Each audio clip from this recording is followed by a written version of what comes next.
தந்தை, மகன், தூய ஆவியின் பெயராலே ஆமேன். மூவொரு கடவுளுடைய அருளும் ஆசீரும் பாதுகாப்பும் வழி நடத்துதலும் உங்களோடு இருப்பதாக. பொதுக்காலம் 17வது வாரம் சனிக்கிழமை. இயேசுவின் அன்பு சகோதர சகோதரிகளே, இன்று மாதத்தின் முதல் சனிக்கிழமை. மரியாயின் மாசற்ற இதயத்திற்கு ஒப்பு கொடுக்கப்பட்ட நாள். அன்னையின் வழியாக இறைவனுடைய அருளை முழுமையாக பெற்றுக்கொள்ள அர்ப்பணிக்கப்பட்ட ஒப்புயர்வற்ற நாள் இது. அன்னை மரியாள் காட்சியின் பொழுது வாக்குத்தத்தமாக கொடுத்தது.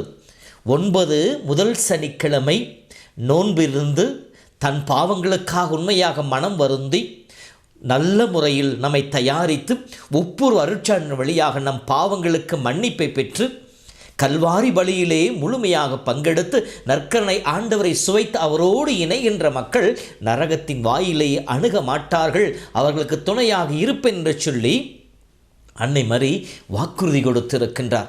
அந்த வாக்குறுதியை பெற்றுக்கொள்வதற்கு ஏற்ற நாள் இது. ஆகவே இந்த நாளிலே நாமும் முடிந்தவர்கள் ஒருத்தலை மேற்கொண்டு நம் பாவங்களை நினைத்து பார்த்து உண்மையான மன வருத்தத்தோடு ஒவ்வொரு அருட்சாதலில் பங்கெடுப்போம். இறை அருளை பெற்றுக்கொண்ட மக்களாய் நற்கருணையை முழுமையாக இணைந்து இறைவன் ஆசி பெற்ற மக்களாய் வாழ்ந்திட அருள் வேண்டுவோம். மரியாயின் மாசற்ற திருதயமே எங்கள் சிநேகமாயிரும்.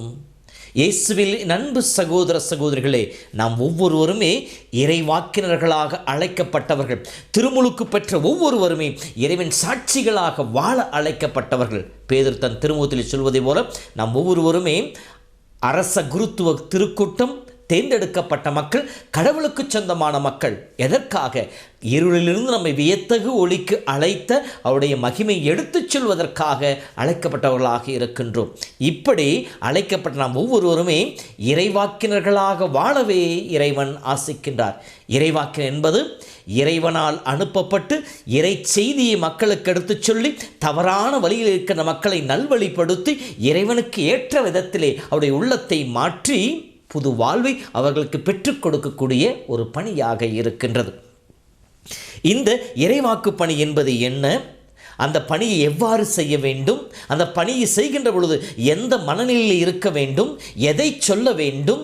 அப்படி நாம் இறைவாக்கு பணியை மன உறுதியோடு செய்கின்ற பொழுது இறைவன் நமக்கு கொடுக்கின்ற பாக்கியம் என்ன என்பதை பற்றியெல்லாம் தான் இன்றைய வார்த்தைகள் நமக்கு சொல்லி காட்டுகின்றன.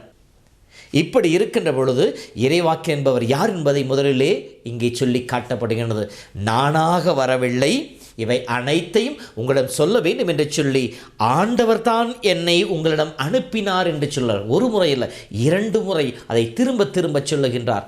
ஆண்டவர் என்னை அனுப்பினாக. இறைவாக்கு பணி என்பது ஆண்டவரிடமிருந்து புறப்படுகின்றது.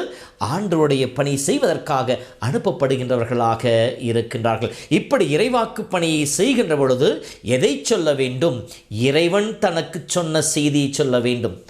இறைவன் அழைக்கின்ற பொழுது 1ஆம் அதிகாரி இவ்வாறு சொல்லுவார், நான் எதை சொல்லுகின்றேனோ, யாரிடம் உன்னை அனுப்புகிறேனோ அவரிடம் செல், அதை சொல் என்று சொல்லுவார்.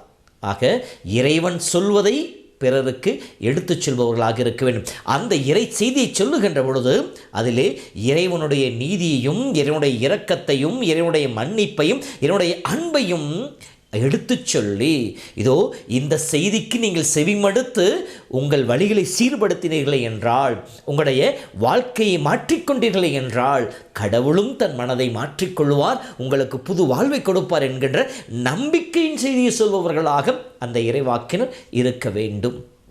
இப்படி இந்த நம்பிக்கை செய்தியை சொல்லுகின்ற பொழுது எதிர்ப்புகள் எழும். அப்படி எதிர்ப்புகள் எழுகின்ற பொழுது எரேமியா 1:10 சொல்வது போல, அவர்கள் முன் நீ கலக்கமுறாதே என்று சொல்லுவார். அஞ்சாதே, நான் உனக்கு வெண்கல சுவரை போல இருப்பேன், உன்னை விடுவிக்க நான் உன்னோடு இருப்பேன். மீண்டும் மீண்டும் இறைவாக்கினருக்கு இறைவன் சொல்லுகின்ற வார்த்தை. ஆக இறைவாக்கு பணியை செய்கின்ற பொழுது கலங்காமல், திகையாமல், ஆண்டவரின் நம்பிக்கை வைத்து அந்த பணியை செய்ய வேண்டும் என்கின்ற அந்த ஒரு செய்தியை சொல்கின்றார். எரேமியாவும் அதைத்தான் வெளிப்படுத்தி காட்டுகின்றார். இப்படி அவர் எதிர்ப்பு கிளம்புகின்ற பொழுது ஆண்டவர் தான் என்னை அனுப்பினார், அந்த செய்தி தான் உங்களுக்கு சொல்லி இருக்கின்றேன், இதோ நான் உங்கள் முன்னால் இருக்கிறேன், உங்களுக்கு நேரியது எது என்று நீங்கள் நினைக்கிறீர்களோ அதை எனக்கு செய்யுங்கள் என்று சொல்லி சிறிதும் கலங்காமல் அங்கே அவர்களுக்கு முன்னால் நின்று கொண்டு இருக்கின்றார்.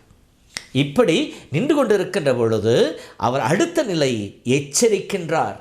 ஒருவேளை நீங்கள் என்னை கொல்வீர்களே என்றால் மாசற்ற இரத்தத்தை சிந்திய குற்றம் உங்கள் மேலும் உங்கள் சந்ததி மேலும் விழும் என்று சொல்லி ஒரு எச்சரிக்கையும் அங்கே கொடுக்கின்றார். அடுத்ததாக இப்படி அவர் அந்த கலங்காமல் மக்களை எச்சரிக்கின்ற பொழுது அதுதான் அங்கே இருந்த மக்களையும் தலைவர்களையும் கவருகின்றது. ஏனெனில் மனித செய்தியாக இருந்தது என்றால் எதிர்ப்பு எழுகின்ற பொழுது ஒன்று பின்வாங்குவார்கள் அல்லது மக்களுக்கு ஏற்றாரும் போது அதை திருத்திக் கொள்வார்கள். ஆனால் இது இறை செய்தி என்பதனாலே எரேமியா கலக்கமுறாமல் அச்சம் இல்லாமல் நின்று கொண்டதை பார்த்த மக்கள் உண்மையாகவே இது இறைவனுடைய பெயரால் சொல்லப்பட்ட செய்தியாக இருக்கின்றது சொல்லி ஏற்றுக்கொள்கின்றார்கள். ஏனென்றால் திருப்பாடல் வரியில் நாம் படிப்பதை போல உன் பக்கம் 1000 விழுந்தாலும் உன் வலப்பக்கம் 10000 விழுந்த மீது உன்னை தாக்காது, இதோ உன் கால் கல்லில் மேல் மோதாதபடி தம் தூதர்களை அனுப்பி கடவுள் உன்னை காப்பார் என்ற வாக்குறுதியின் பிரகாரம் இதோ கடவுள் அங்கே மக்களை எழுப்புகின்றார்.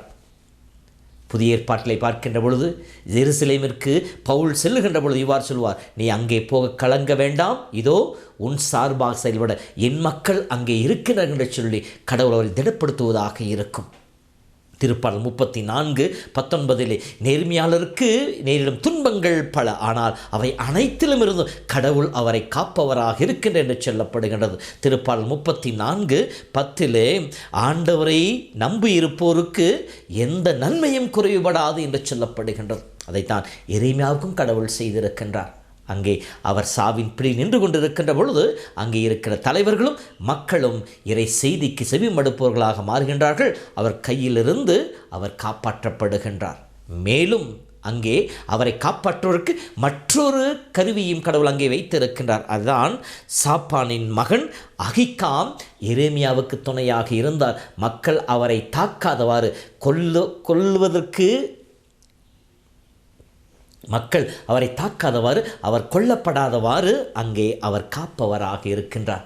ஆம் அன்பு சகோதரமே, ஆண்டவரை நாம் சிக்கன படித்து கொண்டோம் என்றால் கடவுள் நம் சார்பாக நமக்கு துணையாக போராடி நமக்கு விடுதலை பெற்றுக் கொடுப்பார். இன்றைய இந்த முதல் வாசகத்தை படி தியானிக்கிற பொழுது இறைவன் நமக்கு சொல்லுகின்ற செய்தி, முதலாவதாக நாம் ஒவ்வொருவரும் கடவுளுடைய இறைவாக்கினர்கள், கடவுளால் அனுப்பப்பட்டவர்கள். எதற்காக?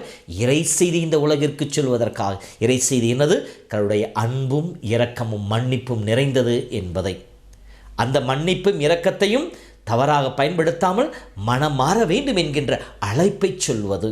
அப்படி மனம் மாறுகின்ற பொழுது கடவுள் உங்களை ஆசீர்வதிப்பார் என்கின்ற ஒரு உண்மையை எடுத்துச் சொல்வது. இப்படி எடுத்துச் சொல்லுகின்ற பொழுது நிச்சயமாக மனிதனுடைய தவறை சுட்டி காட்டினுடைய எதிர்ப்பு எழும். அப்படி எதிர்ப்பு எழுகின்ற பொழுது நாம் கலங்காமல் கடவுள் மீது நம்பிக்கை வைத்து நம்முடைய கிறிஸ்துவ வாழ்வின் பணிகளை செய்பவர்களாக இருக்க வேண்டும். அப்படி நாம் செய்கின்ற பொழுது கடவுள் மக்கள் மத்தியிலே நம் சார்பாக மனிதர்களை எழுப்புவார், நமக்கு துணையாக எழுப்புவார். எப்படி மாசற்ற சூசன்னாவை காப்பாற்ற தானியேலை மக்கள் மத்தியிலிருந்து எழுப்பியதை போல கடவுள் நம் சார்பாக செயல்பட மனிதர்களை எழுப்புவார், நமக்கு துணையாக இருந்து நம்மை காப்பாற்றுவார். ஆகவே இந்த நாளிலும் இந்த இனிவரும் நாட்களிலும் நாம் இறைவாக்கு என்பதை உணர்ந்து கொண்டு இறைவாக்கு பணியை செய்ய முற்படுவோம்.